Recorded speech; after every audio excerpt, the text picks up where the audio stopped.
So welcome back to another Games Pickup episode from NerdCrave. So today I was watching Happy Console Gamer's most recent new game stuff episode, and I thought, you know what, it's probably time to come back in here and show you some of the cool stuff that I've picked up. I am really excited about some of this stuff, and I can't wait to share it all with you. In other news though, this shirt that you see here has been getting quite a few comments, and I'm pleased to announce I'm going to be doing a test run of some merch. This shirt, I paused my game to be here, will be available in a limited run in the next couple of weeks here, so drop me a message on Twitter if that's something that you will be interested in. I haven't figured out a price point exactly, but it should be well under $30 Canadian, plus the obligatory shipping, of course. So let me know on Twitter or Facebook or however you want to reach out to me, and I will try my best to make it happen for you. So getting right into the pickups. Normally I save the best for last, but in this case I'm just so excited about this that I just can't wait. And that is, I picked up finally the TurboGrafx 16 Mini. Now you have to understand the significance of this for me. This goes back to one of my first, or I guess my second or third video on the channel, talking about how important the TurboGrafx 16 is to me. This little machine was the first console that I ever bought with my own money at 12 years old, and I earned that money by scooping dog poop at dog shows for weekends on end to save up the money. Funny story, everybody's got a funny story attached to something in the past, but I literally paid for my first TurboGrafx, the original one, with dog poop. And now I'm proud to say that 30 plus years later, I have this little baby, and it's kind of a hassle to unplug it and bring it in, but this is the console. One thing that I can say that is annoying about it is that the way that you hook up the HDMI and the power behind here, it has to run through a bunch of different holes and stuff. It's kind of annoying to hook up and unhook. Once you got it hooked up, you pretty much want to leave it where it sits because it is kind of a hassle. But this thing is fantastic. And so many people are excited about some of the games and disappointed about some of the games that were not included. You can see here the game list. There are tons of games on this. Alien Crush, Blazing Lasers, Dungeon Explorer, Victory Run, R-Type, fantastic game. But you know what really got me excited? When I owned my TurboGrafx 16, and I still own it, but it's broken now, one of the 5 or 6 games that I ever owned was JJ and Jeff. And I have not been able to play that game in like 25 or 30 years. And I'm so excited that that game is on here now. What is JJ and Jeff, you say? Well, it's basically a platformer, but it's actually a fairly difficult platformer.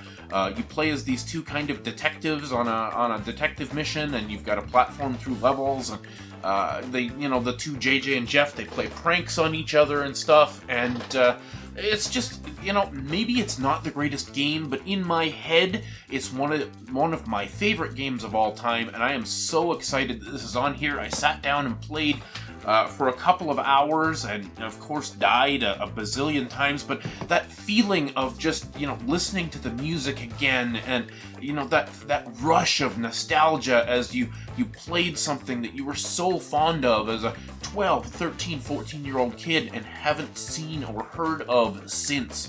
And, some other games that I'm really excited to get into on this: Newtopia 2. There is a whole selection of Japanese PC Engine games on this thing, some of which you can play without needing to read Japanese. Others are a little bit difficult. I tried to play Snatcher because that's a game that I have never played and have really no idea about it, but it's a super expensive game here in the West, so it's on here. I tried to play it. It's in Japanese. I have no idea what's going on, so I guess at some point I'm going to have to play a ROM of that. Now, speaking of ROMs, nobody, as far as I know, has hacked this thing yet. With the NES and Super NES Mini and the Genesis Mini, all of those were hacked, and you could load your own ROMs on them, or even the PS1 Mini you can hack, or I purchased those like True Blue hack sticks for my PS1 Mini, so I have hundreds of extra games that are just plug and play on it. So far, nobody has hacked the TurboGrafx 16 Mini, and that's really a shame because, man, I would love to load this up. Of course, it has, it has Bonk 2 on it, but it doesn't have Bonk 1.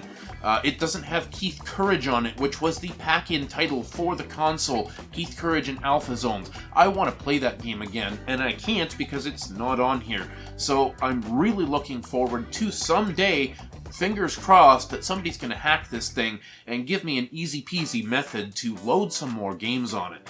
So anyway, moving along, I canceled Game Pass. Red alert!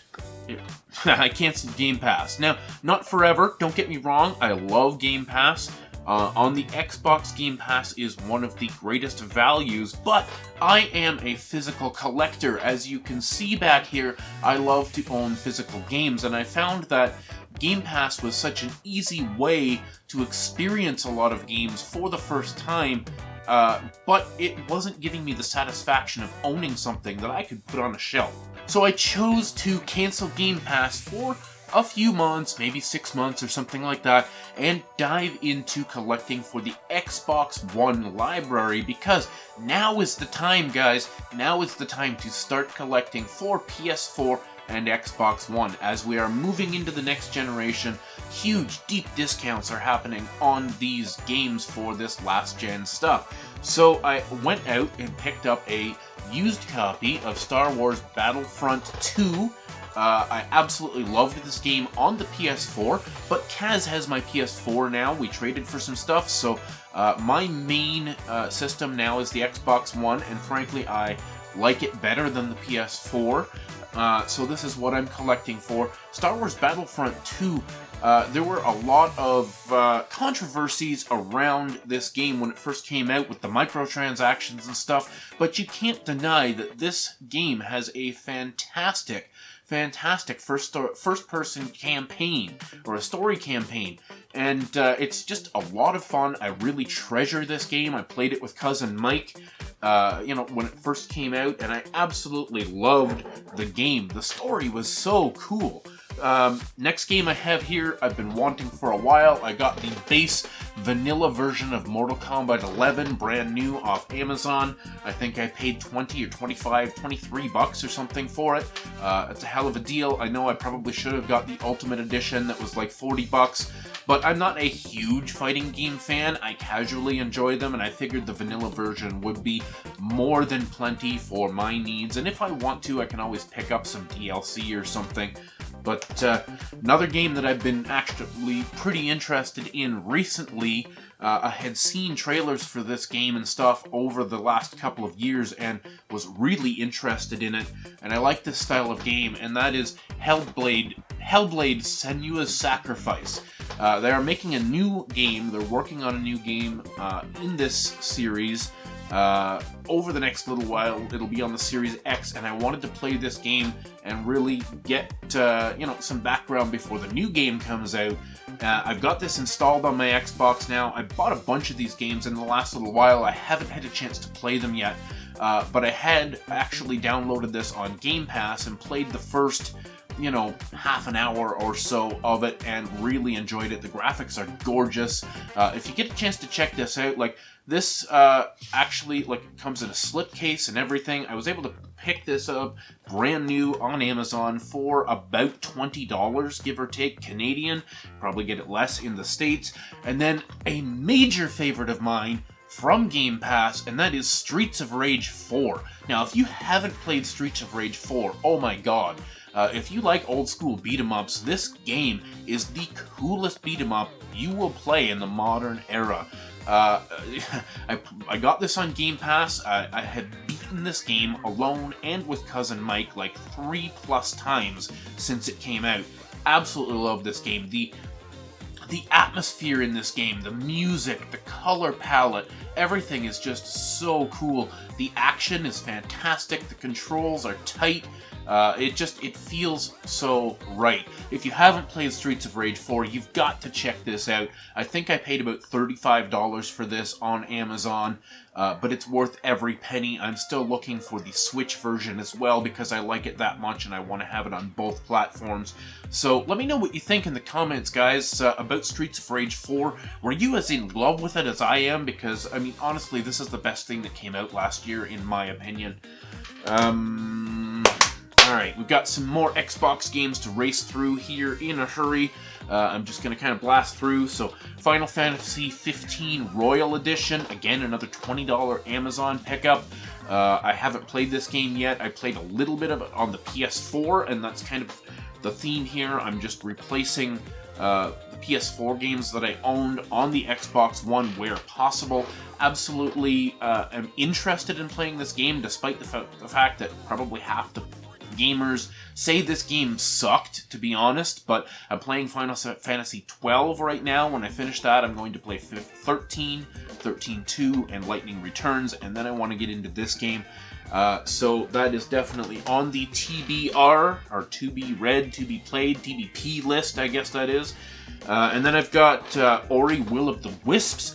I haven't played this yet, but I played the first Ori game. I downloaded it digitally on the Switch. It's fantastic, atmospheric, just can't describe how gorgeous the first game was, so I wanted to pick this up while it was cheap, because these Metroidvanias never sell very many copies.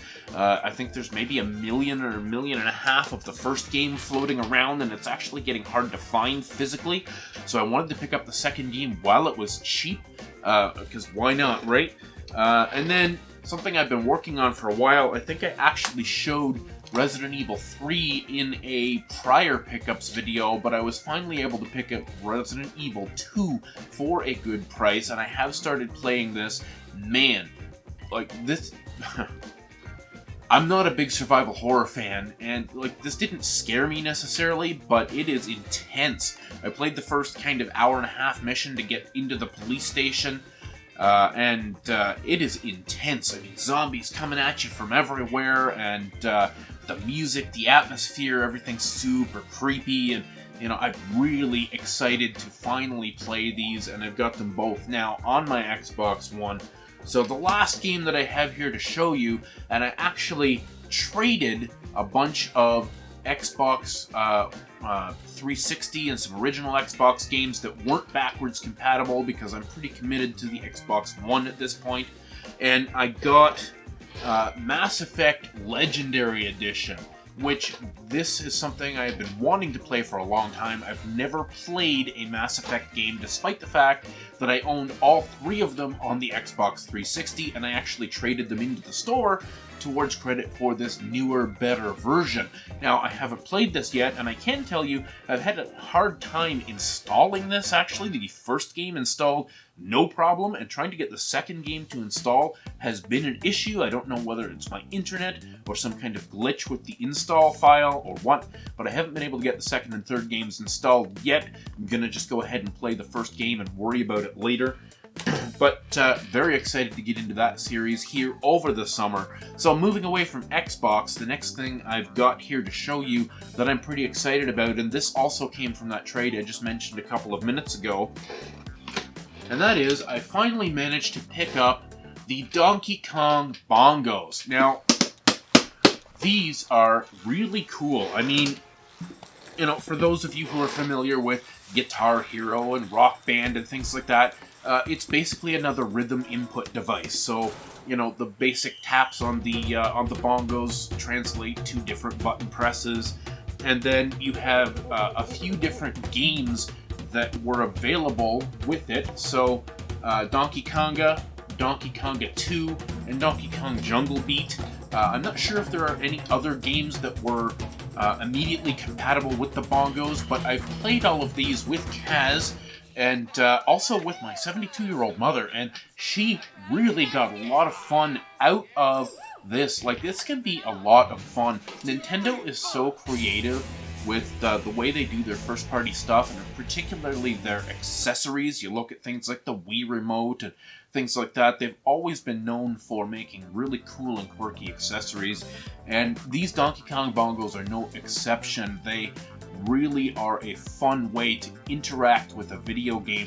Donkey Kong Jungle Beat is actually a platformer, and you control the platformer by a combination of hitting the bongos and clapping, and it's just so much fun, and I'm super happy to add this to my GameCube collection as that collection continues to grow slowly, because GameCube has been recently out of this world for prices.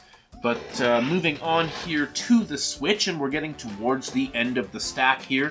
I just recently picked up a couple of days ago World's End Club for the Switch. Now, I had no idea what this game was, but I was attracted to the art style. I have started to play it, and it's really neat. It's kind of like a mixture of like a beat-em-up platformer with a visual novel, where I've spent about 2 hours or so playing this game so far, and the setup is basically that you have to compete in this like task competition where you have to run around and find out what your tasks are, because your tasks are written on other people's wristbands, and there's a whole bunch of people that are all competing against each other, and I guess, you know, the loser dies, or the people who get their task wrong die. It's kind of got that sort of, dystopian sort of Hunger Games sort of vibe to it, but in an anime style. Super cute, really interesting story, almost completely voice acted. I'm pretty impressed with this game. The next game I have here is Neverwinter Nights Enhanced Edition. Now, I haven't played this yet. I just picked it up. I am actually planning on playing the Baldur's Gate games.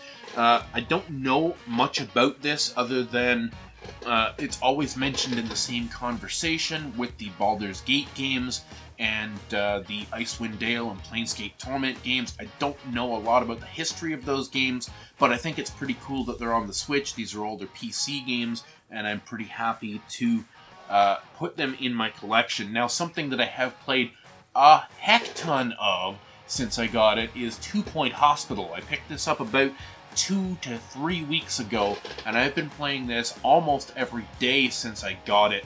It is a ton of fun. If you like sim games like me, and frankly, sim games are some of my favorite games out there, you build and manage a hospital, and you eventually build that into a franchise of hospitals with expansions, and so you get to hire doctors and nurses and janitors, and you get to build different rooms, diagnostics rooms and wards and doctors' offices and reception desks, and you get to add things like waiting rooms and benches and plants and so many things to decorate it, and you've got to manage people's expectations. You've got people queuing up for a particular room. You've got to build another room so that you can have, more space to handle a pandemic that may happen, or an earthquake or something that drives a whole bunch of people into your hospital. So it's really pretty fast-paced. It's a whole lot of fun, and I'm going to play the heck out of that game. Now, the last Switch game that I have here, I actually just picked up, what is today, Sunday? So I picked it up Friday afternoon on launch day, and that is Mario Golf Super Rush. Now, I'm not really a sports fan, but thankfully for you guys out there who are also not sports fans, Mario Golf can be enjoyed even if you don't like golf, or even if you don't play sports in general. This is an incredibly accessible game. It's easy to pick up but hard to master. Great graphics, really fun music. I'm having a blast with this. There are so many different modes to be able to, the kind of pick up and play mode where you just go in, choose your character, and do a round of 3 holes or 6 holes or 9 holes or whatever. That's super casual, right? You can just sit back on the couch, throw on an episode of The Big Bang Theory or something, and run through 9 holes playing against Donkey Kong or Peach or whoever you want. But then it has an adventure mode, which is almost got like RPG elements to it, where you do a career essentially and go through several different games and rank up on the leaderboards and stuff, and I'm really excited to go through that adventure mode because I'm having quite a bit of fun with this for the couple hours that I've spent with it so far. Hey guys! guys, so I was just in the middle of editing and I had to cut in here because I realized that I forgot 3 really important games that I'm really excited about, and I just had to come in and mention them because it's going to be a while before I do another one of these pickups videos. So the first thing I got, and there's a little bit of a story behind this, Kaz has been telling me for quite some time that I need to pick up this game because I am on a weight loss and better health journey, and you know, with the pandemic and everything, it's hard to get out to gyms and things like that. So I did recently pick up Ring Fit Adventure, and I'm pretty excited to check this out. I'm going to be playing this with a couple of people here, and I've heard nothing but great things about this. It's been holding its value. It's been hard to get off and on throughout the pandemic. It's actually been hard to find a copy of this. I did have to pay about $100 for it, which I think is about retail. You know, no deals, even though it's a couple years old at this point. And then something else that I absolutely loved on the Xbox that I had on Xbox Game Pass, and I wanted to get a physical copy, and that is Star Wars Squadrons. If you haven't played this game, and you know, you harken back to old space combat Star Wars games from like the GameCube and stuff, like the Rebel Strike and stuff like that. This is fantastic. It's a fully self-contained, you know, story mode, you know, just excellent controls, excellent graphics on the Xbox One, a game that should not be missed. I don't know what the state is with microtransactions and stuff, but I haven't really come up to a situation where I needed to buy anything at this particular time. I'm just having a lot of fun with this game, and I'm glad to own this. Again, like 20 bucks, 23 bucks or something like that on Amazon, so you can't beat the prices of some of these older Xbox One games. Now, that's not actually all that old. It just came out last year. And then the last game I have here to show you, which I'm perhaps the most excited about in the Xbox games, and that is a game I had never heard of until I impulse bought it at Iceman, and that is Space Base Startopia. Now, this is a sim/RTS game where you manage and build a space station, and you know, it really has kind of that Star Trek Deep Space Nine vibes, where you've got all these different alien races coming in, and they've got their own, you know, unique requirements and demands for things like environmental controls and waste disposal and, you know, commerce and security and all that kind of stuff that you have to manage. And then there's also combat in this game, which comes across like an RTS sort of style game, like your Command and Conquers or your Age of Empires, where you have units and you send them into battle. So I am really excited. I've got this all installed on my Xbox One now, and I'm going to check it out this weekend, so I'll let you know what I think about this. This may actually warrant a full video at some point in the future, because you know how much I love those sim games. Anyways, guys, back to the video. Just a couple more things to show you. I picked up a couple of DS games recently, kind of blind. I didn't know what I was getting into, but they were pretty cheap. First one being Glory of Heracles. Now, after I bought it, I had quite a few people actually tell me that they had a good time with this back in the day when it came out. I don't know anything about it other than it's Nintendo published and it's a JRPG, which is usually a winner for me. But apparently, you know, from some of the reviews I've read, it's fairly, you know, average, but a lot of actual real-life people have told me that they really enjoyed this game, so I'm looking forward to getting into it. And then a lifelong love for me is Star Trek, and anything Star Trek is gonna be a winner for me, and I picked up Star Trek Tactics, or Star Trek Tactical Assault, which was published by Bethesda. Reviews on these are, you know, fairly mixed, but generally positive, and I absolutely love Star Trek games. I guess you basically play combat in kind of a 2.5D environment, ship-to-ship combat. Apparently the combat is quite fun, but the story and, you know, some of the story sections are kind of boring, but I think I'm going to enjoy this. So my DS collection continues to grow. When I can find DS and 3DS games cheaply, I always grab them up because they are starting to move upwards in price. And then the last thing that I picked up here, which is super exciting for me in my PS3 collection, and that is the collector's edition of the Zone of Enders HD collection. Now, this is sealed, and I'm going to leave it sealed for the time being because you can actually pick up the Zone of Enders HD collection loose at a pawn shop or something for 10 bucks, 5 bucks, whatever. So I'm going to leave this sealed. This was actually old stock at my video game store here in town, Iceman Video Games. And this is, for those of you who don't know, this is by the Kojima team. It's kind of a mech fighting game that started out sort of open world-ish on the PS2, and it was HD remastered for the PS3. I'm pretty excited to own this, and I got it for a pretty good price. I think these are still floating around out there in the $60 to $70 range. I think I paid $70 for it, and I'm pretty happy to add this to the shelf because my PS3 collection is one of my favorites. So anyways, guys, what did you think of some of these pickups? Let me know down in the comments whether you have any of these games, whether you've played them. What do you think of the TurboGrafx 16 Mini and whether it's going to be hacked? Do you have the Donkey Kong bongos? Have you enjoyed those in the past, or do you still play them today? Let me know. Thanks for watching. Thanks for subscribing. Hit that like button on the way out. It helps out a ton. Stay classy, guys.